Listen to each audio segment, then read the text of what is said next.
अस्सलाम वालेकुम। मैं हूं doctor Saifullah, doctor of medicine and homeopathic physician. आज हम फेस ब्यूटी के बारे में आपको बताएंगे कि जल्द को खूबसूरत बनाने के लिए लोग मुख्तलिफ़ किस्म की क्रीमों का इस्तेमाल करते हैं। बाज़ औक़ात ये फ़ायदा भी देती हैं और बाज़ औक़ात इनके नुकसान भी होते हैं। जल्द का स्किन का फेयर, सॉफ्ट और चमकदार होना हर किसी को पसंद होता है और ख़ासकर ख़वातीन को तो इसका एक जुनून होता है।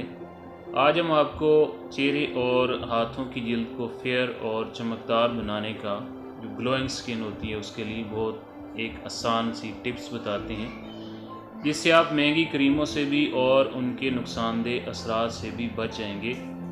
और स्किन की खूबसूरती के लिए एक तो आप पानी का ज़्यादा इस्तेमाल करें और चिकनाई वाली अशिया का इस्तेमाल जो है वो बहुत कम कर दें। सब्ज़ियाँ, फ्रूट, जूस और खुली हवा में वॉक करें, इससे बहुत ज़्यादा फ़ायदा होता है। उसके लिए आपने एक टमाटो लेना है, उसको अच्छी तरह से धोकर उसका जूस निकाल लें और उसमें उसके साथ 2 चम्मच बेसन के लेने हैं, ग्राम फ्लोर जिसको कहते हैं, और 2 चम्मच हनी के लेने हैं, शहद के, और 2 चम्मच दूध के लेने हैं। इन सब चीज़ों को आपस में मिक्स करके अच्छी तरह से इनका एक पेस्ट बना लें और इसको अपने हाथों पर और चेहरे पर और गर्दन जो होती है, नेक पर, उसका हल्का सा मसाज करें और इसको 15 मिनट तक लगा रहने दें। इसके बाद इसको वॉश कर लें।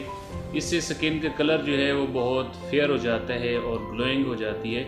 और इसके अलावा मेकअप और नाइट क्रीमों की वजह से जो एक नुकसानदेह तह जो होती है वो जल्द पर बन जाती है, वो भी इससे रिमूव हो जाती है, बिल्कुल ठीक हो जाती है।